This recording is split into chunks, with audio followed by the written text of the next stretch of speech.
कांटों में फूल गिरा है उठाऊं कैसे, कांटों में फूल गिरा है उठाऊं कैसे, मेरी जान मुझसे दूर है हाथ मिलाऊं कैसे, हाथ मिलाऊं कैसे।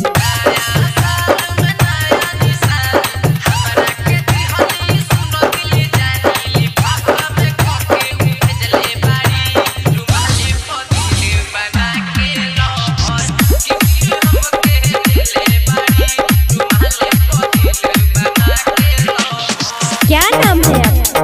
क्या नाम है आपका? क्या नाम है आपका? क्या नाम है? ज्योति प्रकाश, ज्योति प्रकाश, ज्योति प्रकाश, ज्योति प्रकाश।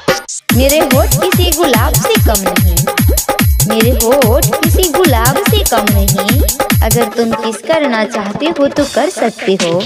मोहब्बत तो सिर्फ तुमसे ही है मेरी जान, मोहब्बत तो सिर्फ तुमसे ही है मेरी जान, अगर तुम चाहो तो मुझे अपना बना सकते हो, अगर तुम चाहो तो मुझे अपना बना सकते हो।